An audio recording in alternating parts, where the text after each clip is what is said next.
धन्यवाद। आई बिरहा और से बहुत सुंदर सुने के मिलल हो। भगवान शंकर के हनुमान जी के 11वां रुद्र अवतार रहल। जवन भी बाण खींच के मारत रहलन वो बाण वापस चल जाते रहे, बस खाली राम नाम के जाप कर देता है। कहल लड़ा कि भक्त के बस में हमेशा भगवान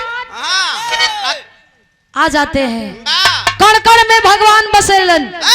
भारत ऐसा भूमि है कि यहाँ पत्थर के लोग देव मान के मन वांछित फल पालेला। आई और से रामायण से सुने की मिलल बिरहा, एर से महाभारत से एगो वीर रस का खाटी पेवर चीज।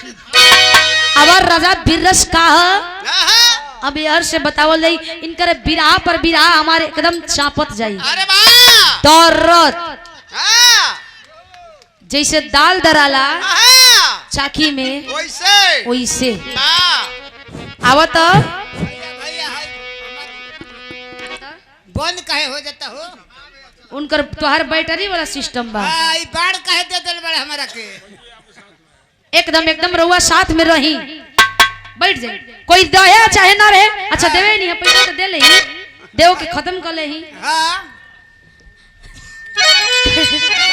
इस सम्मान है आशीर्वाद है। अच्छा तो अमन के खाली पैसे पर थोड़े गावी ला जा। धान चाउर गेहूं ले ही ला जा तब का। पागल काहे मत दे। बेइज्जती करावे खातिर काहे के लेके चलेला आड़ी पहाड़ी के यहाँ। भैया तो देखा अरे भैया वो मिल जाई तब भाड़ा तो हो जाई गाड़ी के। कहे का मतलब चुप करा, बेइज्जती मत करावा। कहे का मतलब कि मान सम्मान पर भमन के गाइला जा। सिंहासन चौहान मेरे पूज्य पिताजी के द्वारा ये सम्मान शानदार 100 रुपया कोटि कोटि नमन। उपाध्यक्ष महोदय धर्मेंद्र चौहान, क्या बात है। आप भैया के द्वारा ये सम्मान शानदार 100 रुपया कोटि कोटि बंदन आशीर्वाद के चाहबा। का कहता अरे भैया प्रेम में। अच्छा वो प्रेम में बाद में प्रेम फरियावल करिए। आवा मजाक ना बिरहा पर आइए।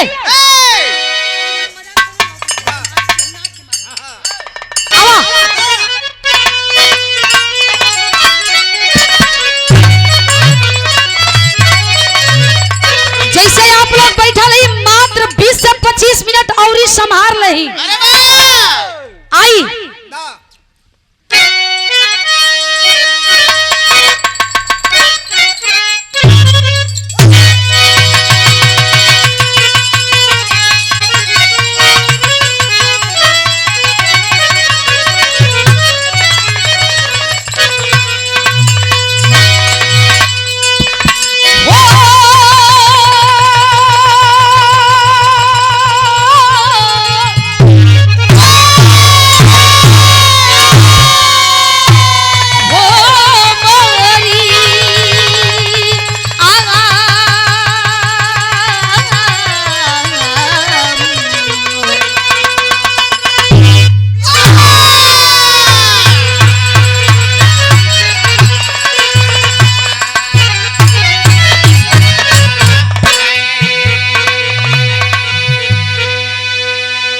शांति स्नेह बरकरार रहे।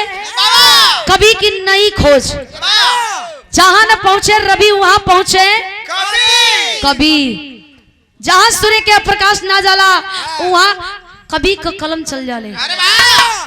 4 रन कवि जी भूमिका में संकेत करत बनी वीरन के प्रतीक का।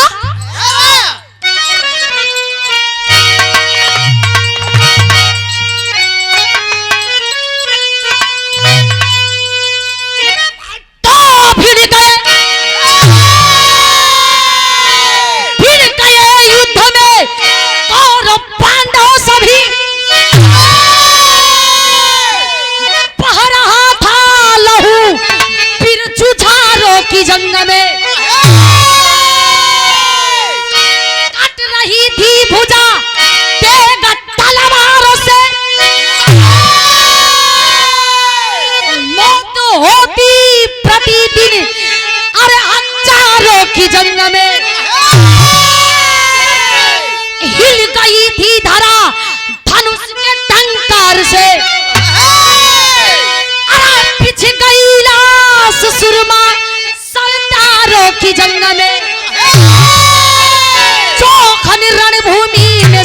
राधे कृष्ण थे होती सदा पानीदारों की जंग में।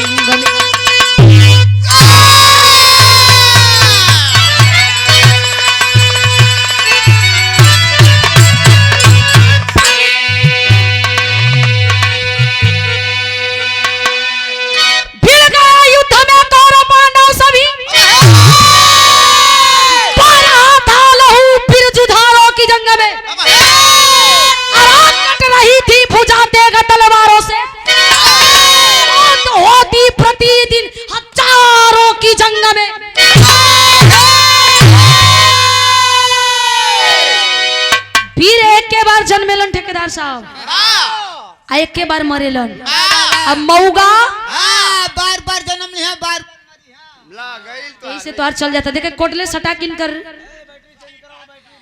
कोटले सटा के वाह क्या बात है ई होके के चाहिए। बैटरी चेंज कर भैया देखा बेचारा कर रोजी रोटी मरा था। बैटरी इनकर चेंज करो नहीं तो कोडलेस के हटा के लीड वाला कर दो।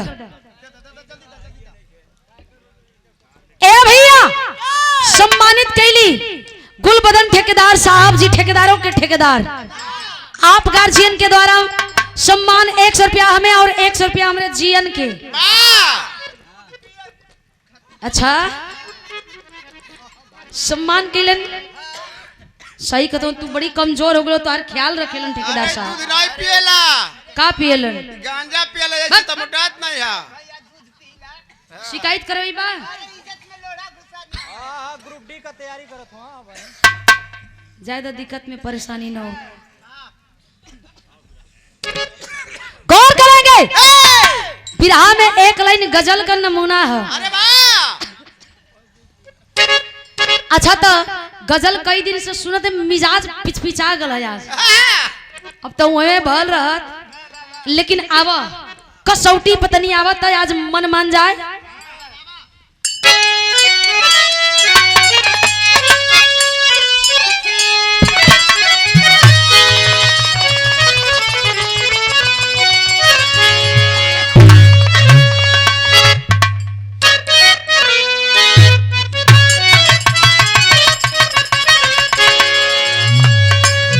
ठेकेदार जी देखी कोनो लइका लइकी में प्रेम हो गइल बा।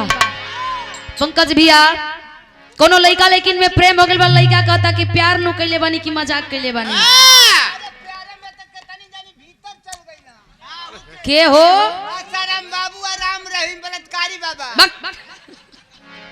वो सही कहत हुआ तू ओही मट के तू चला हुआ ना। ई डणवारी फान के बेचारा भागल है। नंबर तो नहीं करा है मगर पराए अइलन है ना। ए बाबू देखा इनका रोजी रोटी मत मारा लिया के दे दे भैया जल्दी करा। गौर करी हां कोनो लइका लइकी आपस में बात करे कहे कि देखा बिरहा आ जावे वाला हां चल के अपन सब लोग बिरहा देखी है अमन के अपन जुगाड़ भिड़ा लेवे के।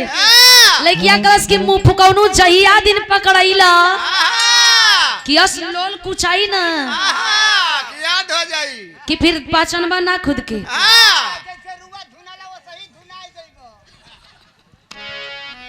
कहे का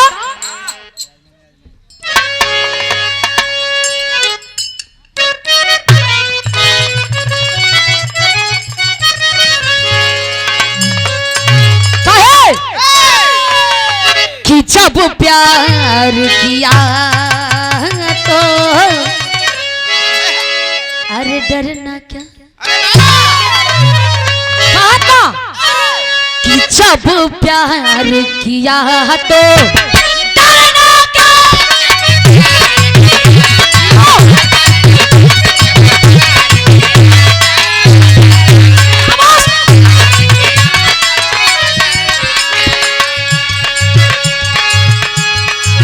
प्यार किया है कोई चोरी नहीं की।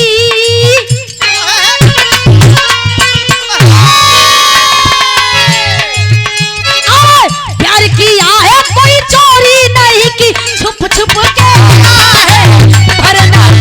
जब प्यार किया तो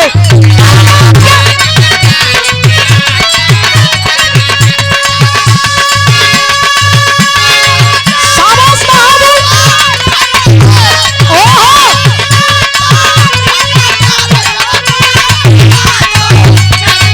जियो।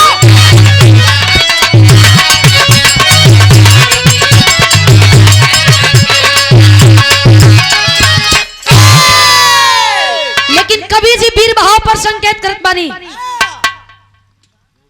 बोल दे बच्ची। कविता ये छोटी गुड़िया की ओर से सम्मान आया है 21 रुपया। शुभ आशीर्वाद हो, माता पिता के प्रणाम पहुंचे, सकल पंच के आशीर्वाद लगे, सकल पंच के प्रणाम। लेकिन गौर करिए, हाँ कभी जी लिखा थी वीरन के प्रति वीरन का तासीर का होला, वीरन का पहचान का होला। ठेकेदार साहब जब फिर एक बार पांव जमा दे तो 1000 परेशानी काहे न आ जाए, अरे बाबा लेकिन कतनो मुश्किल का काम होला कदम पीछे ना हटेला। तब संकेत हो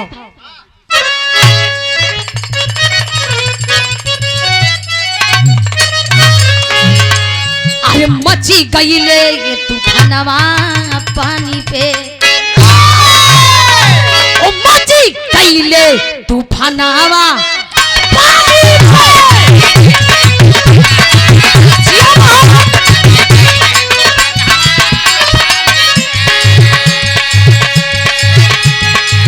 पानी पे पानीदार भिड़े, पानी पे पानीदार भिड़े हो, पानी पे हो मची तूफानवा।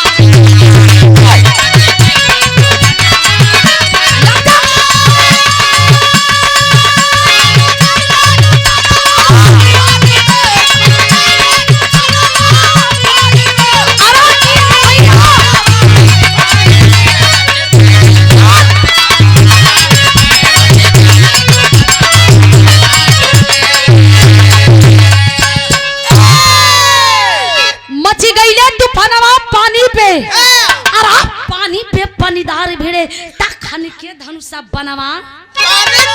पानी पे पानीदार मर्द जौन रहेलन पानी पर मर मिट जालन। एक बात जब बोले हाँ मौगा मर जाके माथरा में मेहरारू को छुप जाना। चुप रहा। ए भैया कहानी के जैसे शुरुआत हो गई। बाबा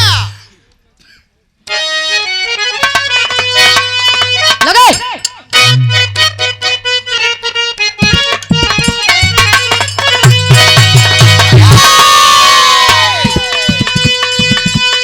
लहू उमड़ गया महाभारत की लड़ाई में। जियो।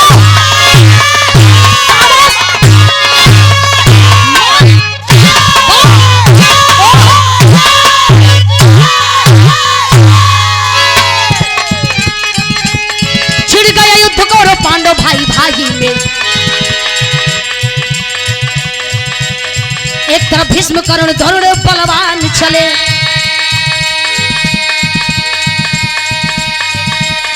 एक तरफ 5 पांडव संग कृष्ण भगवान चले। कभी धरती पर ऐसा ना कोई संग्राम हुआ। हस्तिनापुर की रणभूमि में कोहराम हुआ। हजारों वीर उस समर में मारे जाते थे। वीर कुरुक्षेत्र में रोजाना लड़ने जाते थे। शंका युधिष्ठिर के दिल में एक समाई है।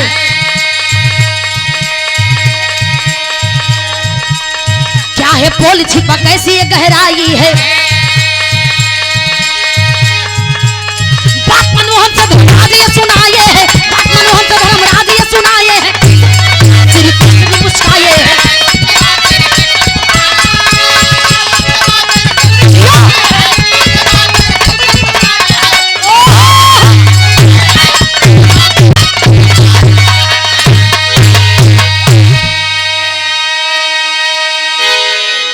कहानी के समझ लही। कौरव दल और पांडव दल में युद्ध छिड़ल, महाभारत का युद्ध। काहे बोले? हस्तिनापुर के खातिर। महाभारत का लड़ाई का नियम रहे कि जब तक सूर्य उदय रही तब तक हाँ, लड़ाई हो, या जब जैसे सूर्यास्त हुई हाँ, लड़ाई बंद हो जाई। एक बाद सब जाके समाचार करे लगी, हाँ, ए भैया ए, कौरव दल कहे कि तो के सुई के नोक भर जगह ना दे, हाँ, पांडव दल कहे कि लेके रहब आधा का हकदार बानी।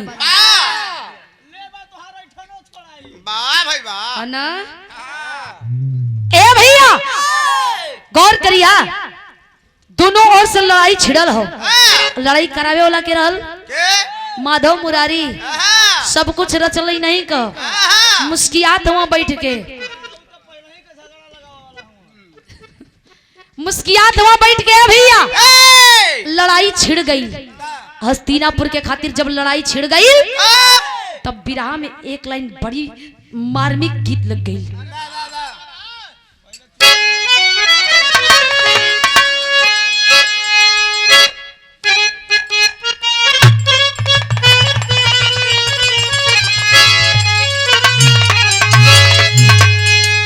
अरे ऐसन रचे वाला विधाना के, बार लिखवैया बार गवैया, आजो का गवैया कुल छिल द ढिल द चाटला माटला मर जा। हाँ? आ वो समय का गवैया, अच्छाई है तो बुराई भी है, बुराई है तो अच्छाई भी है। हाँ, कितनी सुंदर गीत हो। ऐसन रचे वाला विधाना के, अरे विधान बनल बा, ओ विधान बनल बा, ई शरीरिया रऊ माटी के मकान, ई शरीरिया रऊ माटी के।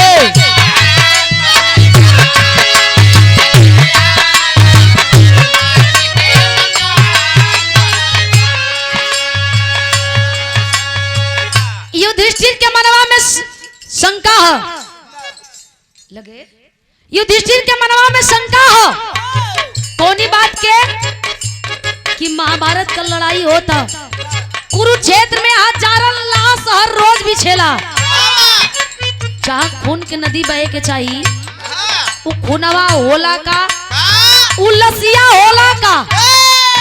यह बात की शंका कलन की प्रभु बताई दा। कृष्ण भगवान से युधिष्ठिर पूछत हुवन का,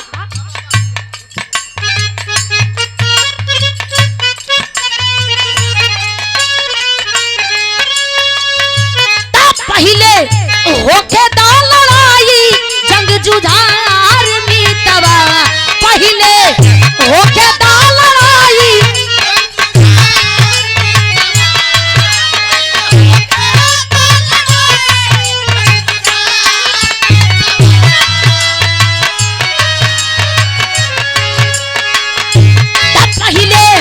होके दा लड़ाई जंग जुझार मीतवा, तोहरी बतिया पर करब हम विचार मीतवा, तोहरी बतिया पर।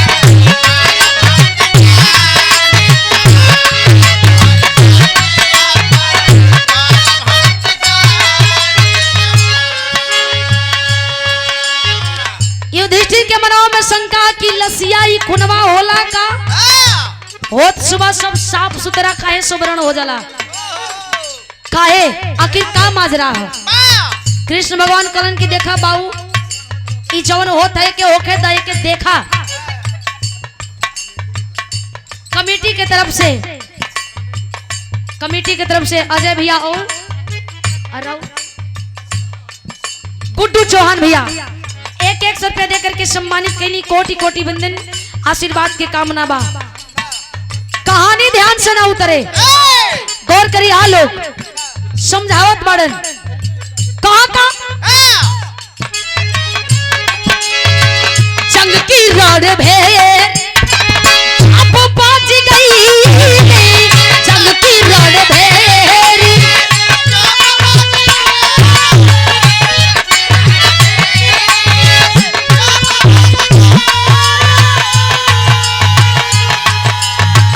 सारी सेना सब सज गई, सारी सेना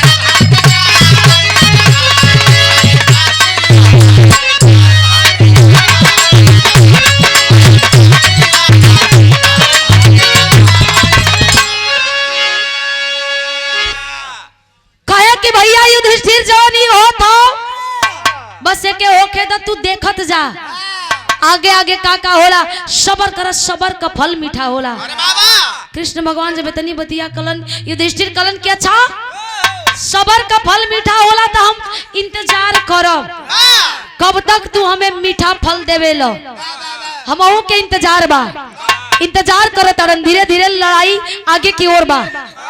प्रश्न बा कि लाश का होला खूनवा का होला। अरे बाबा आखिरकार कुरुक्षेत्र के मैदान सुबह में साफ कैसे हो जाला ठेकेदार साहब गौर करेंगे। अरे बाबा तब विराह में गीत बदल गई।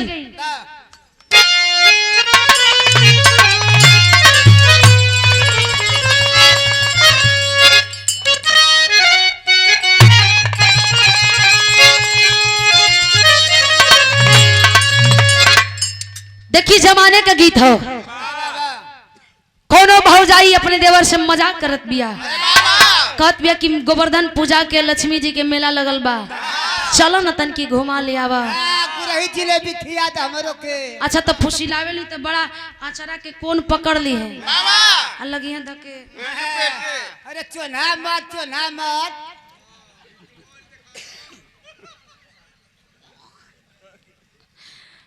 यूट्यूब होला होता ठेकेदार जी देखत जाइए बे तब बिराह हमार नीचे से उठल कहाँ तक जाई कोनो ठीक नहीं खे। तब गीत हो का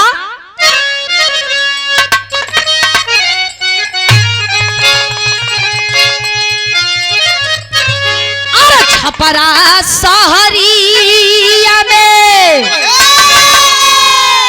अरे पी के लाचा रखवा देवर मोरा कोरी भइले होली के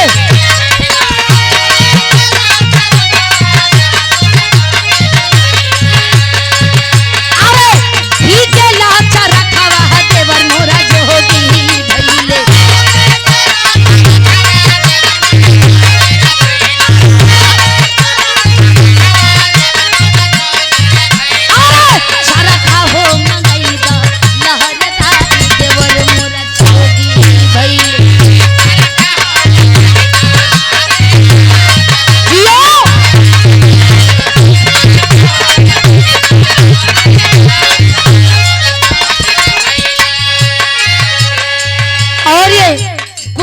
ठेकेदार जी ठेकेदारों के ठेकेदार साहब आप जी के द्वारा यह शानदार 100 रुपया देखिए डिमोशन पर हुआ बानी प्रमोशन पर होगी।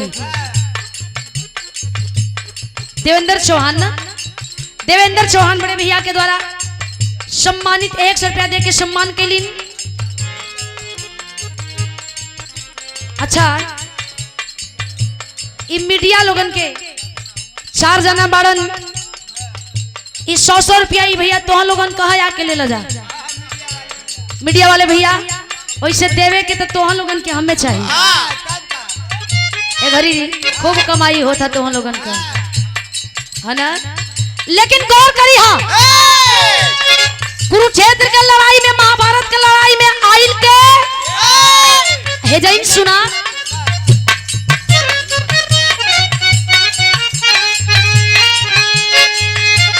ये लनावा दादा देवन छानावा सन के हो लागल जिया राजा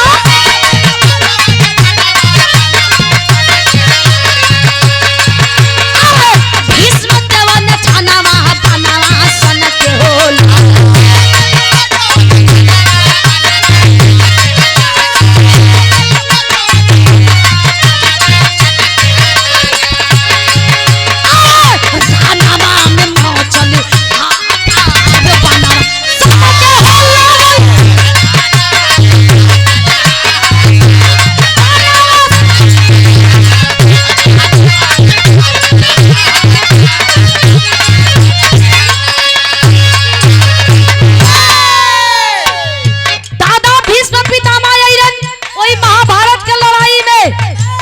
लगलन तर बान में थे 80 साल की उम्र में जब जवानी चढ़ल रंगत में अइलन तब दादा भीष्म पितामह भीष्म थे जिनकरे बाढ़ का कोई जोड़ा लगायो ला ई धरती पर जन्म ना ले रहल। तो होत का बा कहना बका हऊ के जागल बलबीर दैया मारले 1 लाख मुदैया बुढ़ऊ के मारले 1 लाख मुदैया।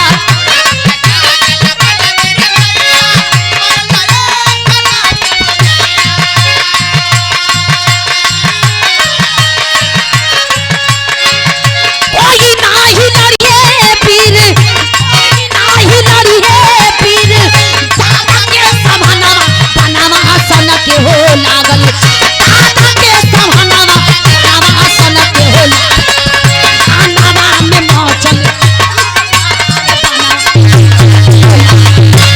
बनवा में मौजल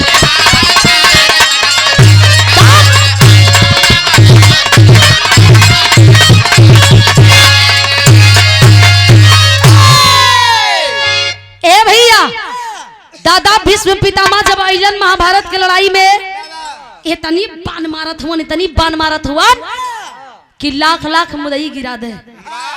ए बाबू ई दृश्य के जब अर्जुन देखला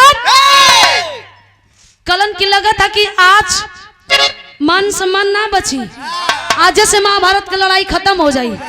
ई जौने हिसाब से बुढ़ऊ के बुढ़ौती में जवानी आइल बा लगत बा कि सब कुछ आजे हो हवा जाई। तब विराह में गीत बदलत हो।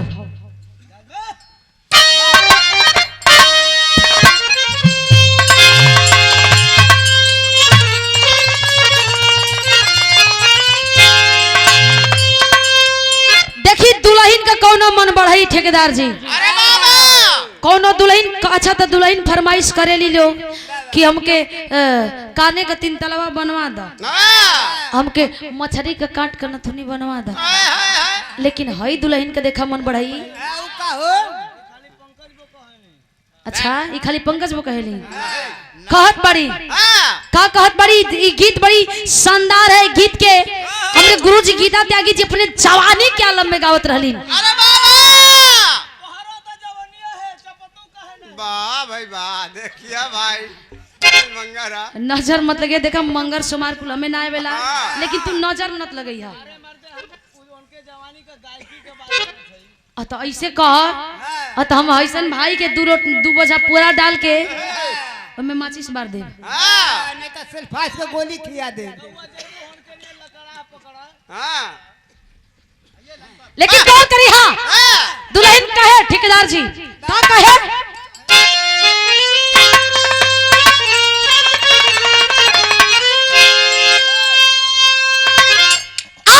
झूलनी पे उड़ानी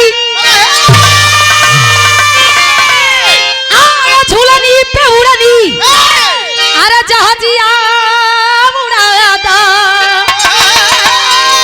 अरे हमार पाए जे बुरा जहीरा जहादा हमार पाए जे बुरा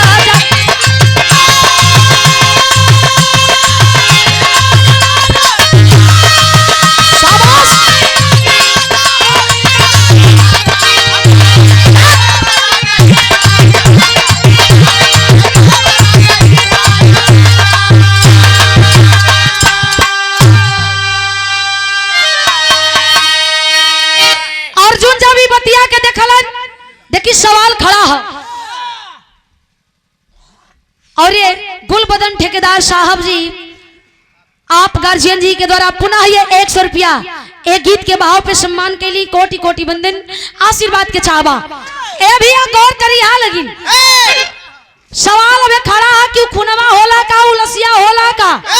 युधिष्ठिर धीरे धीरे कृष्ण के खोदियावत हो पूछत हो कि बतावा न मर्दवा बतावा, हम जाना थे कि तू कुल रचले तू ही हुआ कहे कि रुका हो रुकता काहे ना।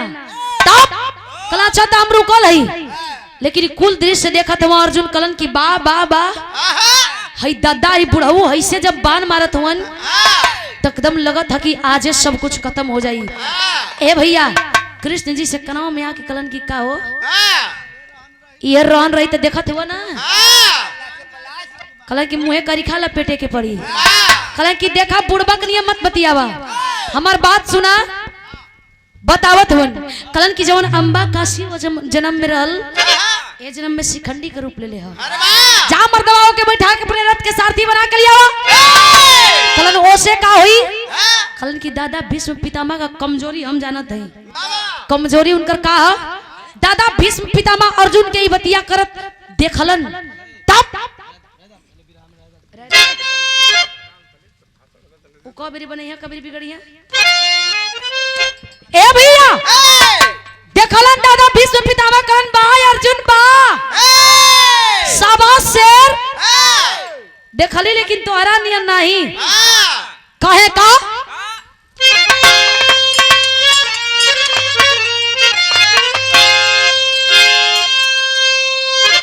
अरे गिरगिट चलल बा, अरे गिरगिट चलल बा, अरे हिलावे पहाड़वा, अरे हिलावे पहाड़वा, अरे लड़े अइले हो हमसे मऊगा हिलावा, लड़े अइले हो हमसे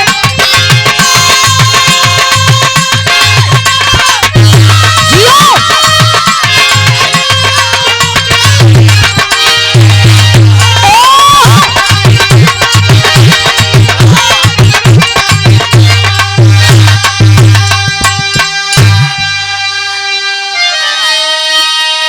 दादा भीष्म पितामह कहलन कि का हो अर्जुन, लगत बा कि अब तोरा भुजबल में वो बात ना रहल। तब हिजड़ा के सारा लेत हुआ कायर बड़ा, कायर बड़ा, आज कायरता तो हर दिख गईल।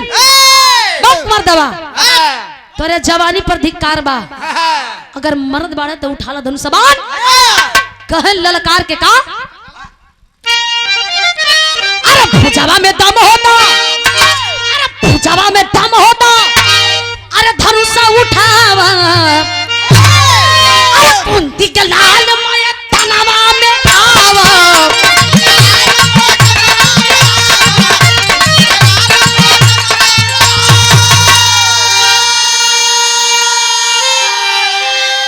अरे किधर से यारी छोड़ के, अरे किधर से यारी छोड़ के भागा या खड़ा लड़े अइले हो हमसे मऊगा।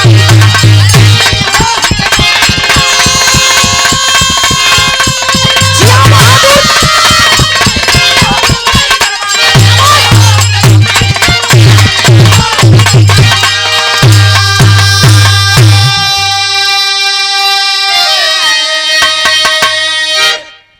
कलन की अब इतना दिन बिगड़ गईल।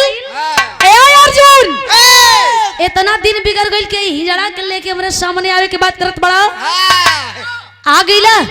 कैलन अर्जुन आव देखलन न ताव देखलन शिखंडी के लिया के समनवा खड़ा कर दलन। कृष्ण भगवान बतावला कि देखा दादा भीष्म पितामह का एक ही प्रतिज्ञा है, एक ही प्रण हो कि उनके सामने अगर कोनो नारी या कोनो हिजड़ा आदि है तो बाण ना चली। दादा भीष्म पितामह जैसे ही देखलन कि सामने शिखंडी खड़ा बा, बाण अपने जवान के मुताबिक धनुषा बाण के धरातल पर रख दिलन। आ जब धरातल पर रख दिलन कृष्ण जी के अर्जुन देखत हुआ, अर्जुन के कृष्ण देखत हुआ, कृष्ण अर्जुन के कलन की तब का कलन की मार आया अर्जुन चलाओ बाण। अब का देखले चलाओ कहे कि देखा अगर ये मौका चूक जीवा तो जिंदगी भर हाथ मरे के हुई। अर्जुन बस कृष्ण भगवान के इशारा पौलन लगलन तर बाण बांधे, इतनी बाण बेदलन कि दादा भीष्म पितामह तीर के सैया पर टंगा के कराहत हुवन। हालांकि उनकर इच्छा मृत्यु रहल कि जब हम चाहब तबे मरब, चाहे कितनो दुख में रही कितनो सुख में रही। वो बस ए लिए तिरिया के सैया पर टंगा के देखत रह कि महाभारत का नतीजा का निकला था। यानी हम देख ली मरे की तहिए बारे इंसान बारे भगवान। ए भैया सवाल खड़ा हो कि दूधवा सॉरी खुनवा का होत रहल, उलसिया का होत रहल। युधिष्ठिर अबे खोदिया के पूछत हो कृष्ण भगवान से कि कलन की का हो मर्दवा अब तक बता दा। बोले बतावा कलन की ना मनबा, कलन की नाही कुल तो धीरे धीरे हो हवा गल देखत दुइये ठो बचल हुआ सन करण और कुरपत। तब ये दुर्योधन दुशासन ये लोग बचल मत अब का चाहत हुआ विराह में हमारी विराह का आखिरी गीत लगत है। कौन गीत मास्टर?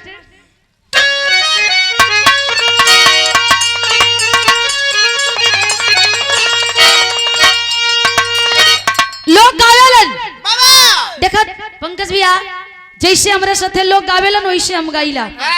हमारे साथे सम्मान से गईबा, हम सम्मान दे के गाइब, मान सम्मान के साथ में गाइब।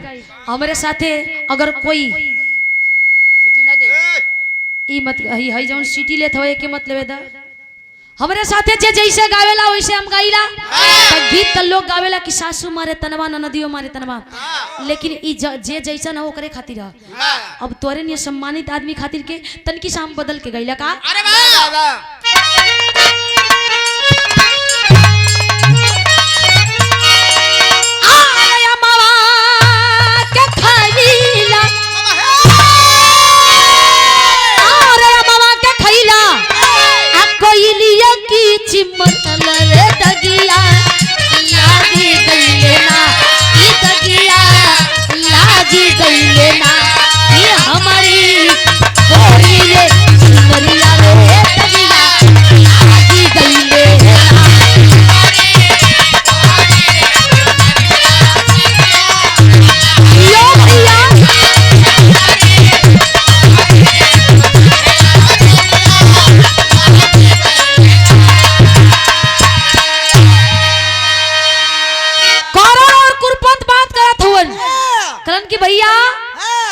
भीष्म पितामह आइलन यो उड़र गए।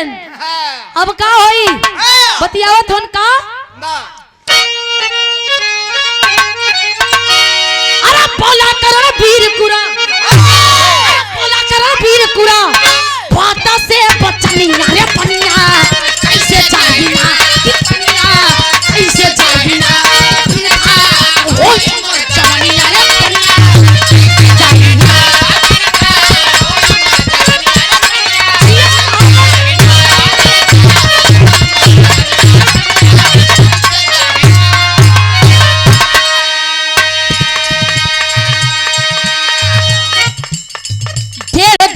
कारण रण में कई ने लड़ाई,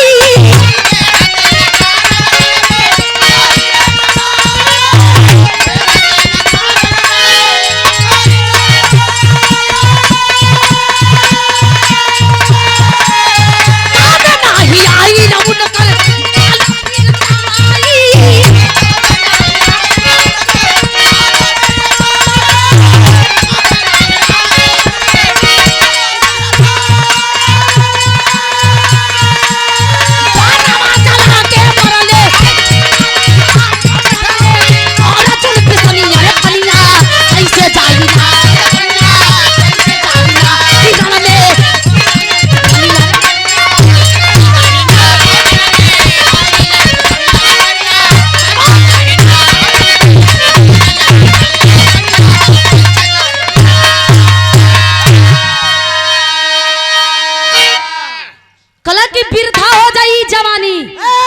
जवानी कोनो काम के ना रही भाई। अगर महाभारत के लड़ाई में मान सम्मान चल जाए तब का करी लड़ा करो ना कुरपत लड़े लगलन। 1.5 दिन तक इहो लोग लड़लन। जब 1.5 दिन तक लड़लन इहो लोगन के काम धीरे धीरे खत्म। जब इहो लोगन के काम खत्म हो गल त आयल के आयल अब सवाल खड़ा है, लेकिन विराह में चौलरिया लगत है। आजा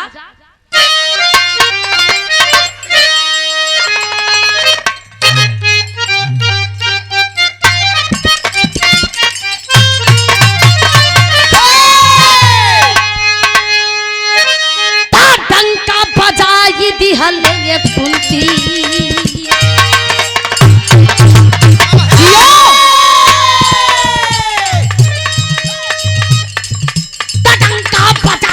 हले कुंती डंका बजाई दी हले कुंती के लड़ाना हो जाना रे मचौले तूफान।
द्रोणाचार्य एकलव्य के गुरु अइलन हाँ वो अइलन तो 3.5 दिन तक लड़लन करी बात ना वो मारल गिलन हाँ तब जब द्रोणाचार्य भी मारल गिलन हाँ कर्ण कुरुपत भी दादा भीष्म पितामह भी धीरे धीरे धीरे धीरे द्रौपद नरेश के बेटवा धृष्टद्युम्न भी यो छप छप छप छप गर्दन काटत बा कोई कोई से कम नहीं खे लड़ाई चरम सीमा पर बा। हम बतौली कि सूर्य उदय जब तक रही तब तक महाभारत की लड़ाई हुई, सूर्य अस्त जैसे हुई तब तक सब खत्म हो जाई। महाभारत की लड़ाई कई नियम रहल। ए पंचो आखिरकार होत कहा विरह की शैली में भाव लगत है।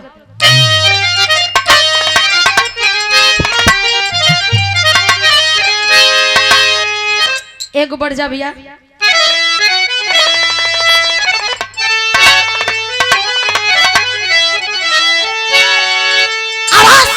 सुरमा शेर चल दिया, समर में सुरमा शेर चल दिया, निकले रणभूमि में योद्धा पीड़ित।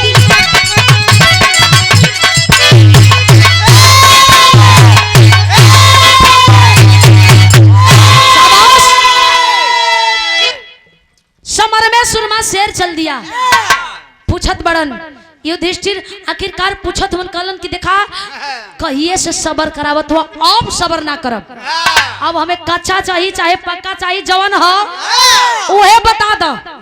कलन ना मनबा, कलन की नहीं, अच्छा तो जिद बड़ा, ई 3 हट बड़ा बेकार हो, नार हट, बाल हट, राज हट। अगर लड़का कह दरस की हमके हाथी चाहिए वो गगरी में तो चाहे कुछ कर के लिए आवो, लेकिन प्लास्टिक का होके लेकिन चाहिए। अगर मेहरारू कह दिहलास कि ठेकेदार जी हमके बनारसी साड़ी चाहिए तो चाहे आपका ठेकेदारी चले ना चले, चाहे ना चले, लेकिन चाहिए, साड़ी चाहिए। अगर राजा कह दिलन कि फांसी पर चढ़ाई में ही जियन के तो जियन को शुरुआत होखा, अच्छा है ना होखा भाई चढ़ाई के बाद, चढ़ाई के बाद वैसे हो जाए तो ठीक हो रही। अरे पत्थर की हड्डी ना जाई वो ऐसे ना बका तुम। हाँ तब का चल जाए तो तुहार भरी के का अरे टेरिया हो भैया, ऐसे खुल के बोलन तो क्यों ना बड़ा कोमल रफाइन। इसके बारी जौन उगिला तो बीख, अरे नहीं भैया बीख मत उगिला। कहे का हमारी लड़ाई है अंतिम चरण में, हमारी लड़ाई है अंतिम चरण में, बचे महाभारत में है दोनों भाई, बचाया नहीं कोई योद्धा समर में, देख लेंगे दोनों का हम बल वीरताई।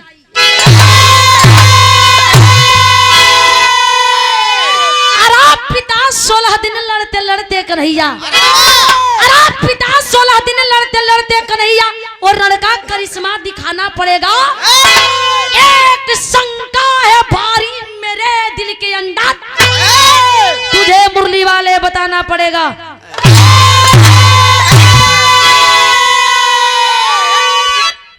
कलन की एक शंका ही जब कही एक शंका धीरे धीरे 16 दिन हो गए, 2 दिन और बाँचल, 18 दिन पूरा हो जाई।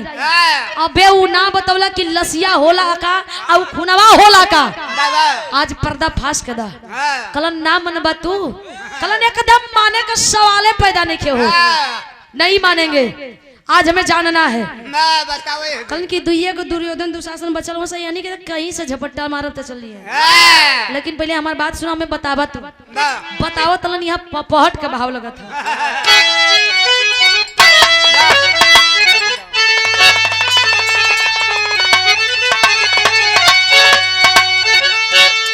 अरे कुरुक्षेत्र की लीला गजब है न्यारी भारी मनमोहन, कुरुक्षेत्र की लीला गजब है नारी भारी मनमोहन, लगे बताने भारी भारी मनमोहन।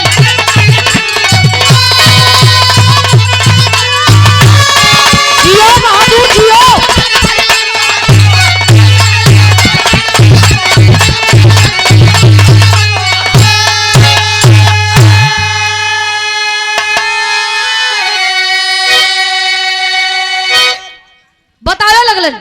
कलन कि हम जौन जौन बात का बोकरा के ध्यान से एकदम गौर से सुनिया, भटकिया मत। अरे काल कराल बिकराल रूप धई, अरे आती है कयवरतिया हो, अरे खा जाती है सबके लाश को, अरे आके आधी रतिया हो, दादाई के चरण में जाई अपन पुजारी भारी मनमोहन, अरे मंगी हम मंगनवा कही के तू, अरे मतारी भारी मनमोहन। कलन की सुना जइया, जाके सांझाई से कुरुक्षेत्र के मैदान में एगो कोना में छिपक जइया, आ छिप के देखिया कि का होत बा। जब घड़ी में 12 बजी, घड़ी में 12 बजी, ओनी समय काली कंकाली का रूप धर करके एक औरत आएगी, और वही औरत सारा लाश को खा जाएगी, सारा खून को पी जाएगी।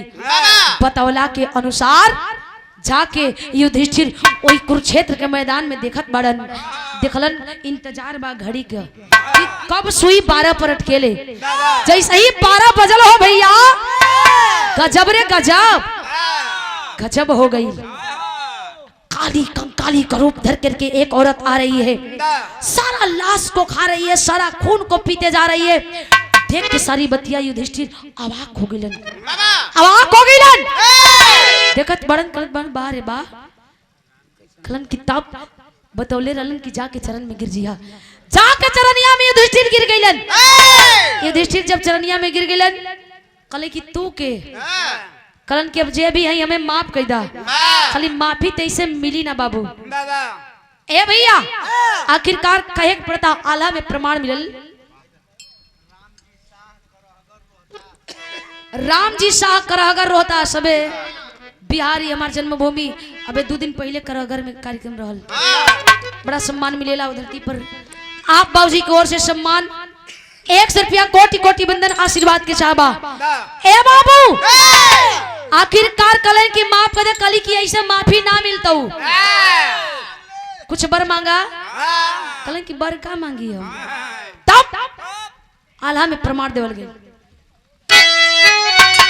2 मिनट और रुक जा, तन की साया अड़ले रह, 2 मिनट अड़ले रह। आवा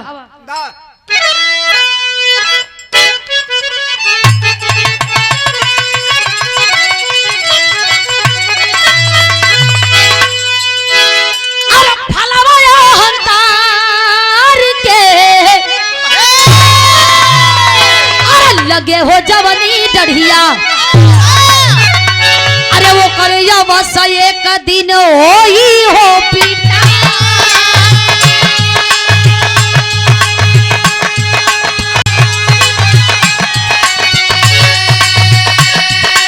अभिमानी गुमानी के घमंड शुरू होला,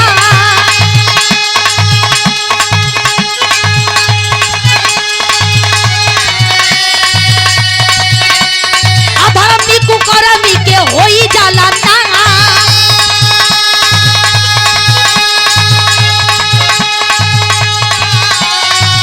और सगरों पटा खावा धर्म के लहरा,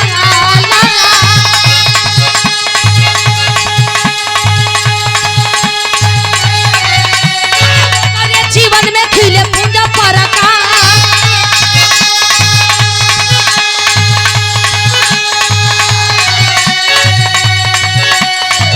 धर्मराज भीषण रात की समय,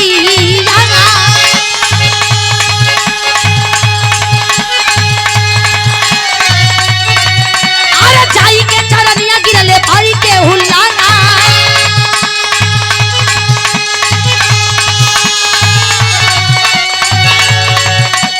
कहे चंडी देवी तोहे का चाही मंगाना,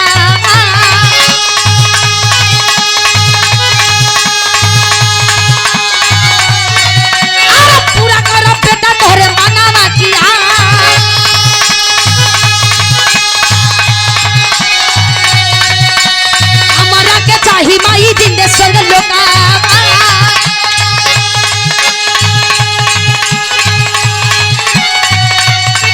अरे यो मस्त कही धैली हलिया,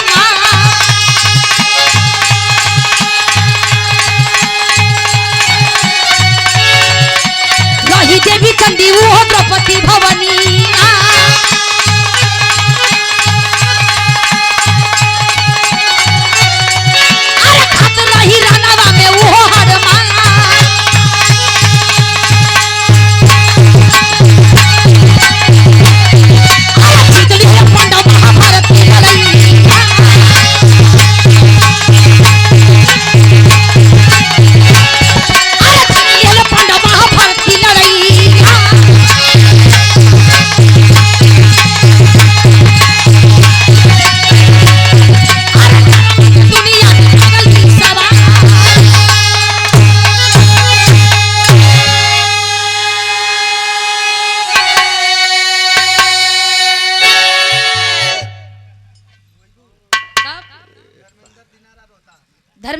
दिनारा रोहतास से, हमरे बिहार की धरती से सम्मान दहलन 100 रुपया कोटि कोटि बंधन बिहार आगे बाए घरी हर महीने में।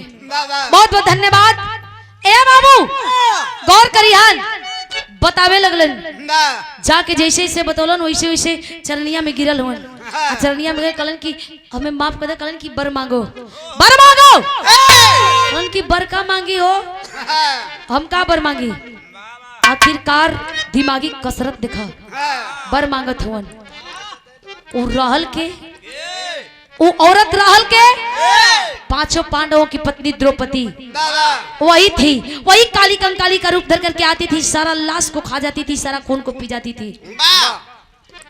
ए भैया बर मंगलन का मंगलन खड़ी लाइन में कहना बा।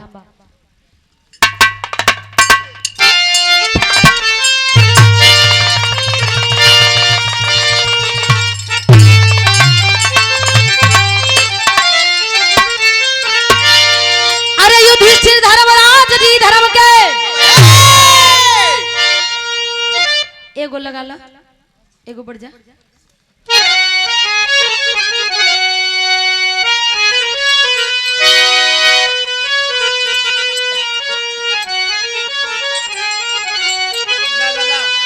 युधिष्ठिर धर्मराज जी धर्म के अरे शिवालय में चले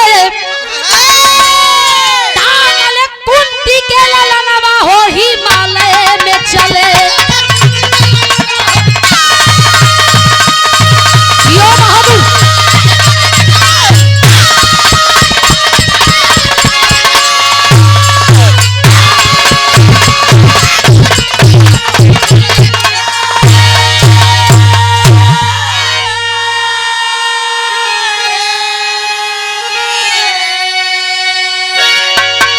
कलन की सुना, अगर कुछ देवे के हो तो से मांगत ही दिल खोल के दे दा।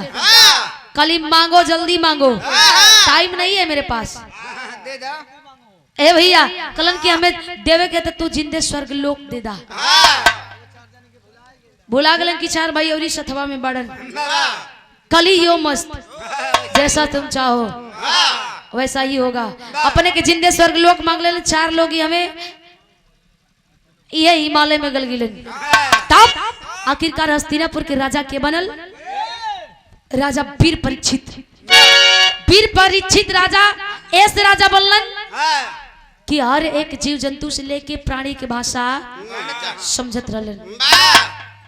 यही से कहल गइल बा कि जगह जमीन रुपया टोपरा पैसा सब कुछ है जे रह जाई, आई घमंड जौन बा टूट के चूर चूर हो जाई। कृष्ण जी एक बात कलन, बुरा कर्म का बुरा नतीजा ना मानो तो कर देखो। बुरा कर्म का बुरा नतीजा ना मानो तो कर देखो। जिसने जिसने किया है यारो उसका उसका घर देखो। सबके उखी पता ही है, सबके गरीब बेटी बहन है। बुरा कर्म जे कइलो ऐसे बह गई। जौने पेड़ में अहंकार का फल लग गई नेताजी सॉरी ठेकेदार जी, जौने पेड़ में अहंकार का फल लग गई एक दिन जड़ से होके नष्ट कर देही। आखिरी बंद में खानदान के परिचय का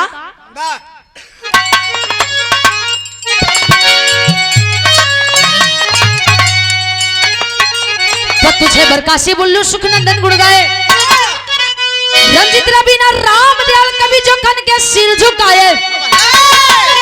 अरे समर में सुरमा शेर चल दिया, ए भैया समर में सुरमा शेर चल दिया। तो चौखन कलम के ऊपर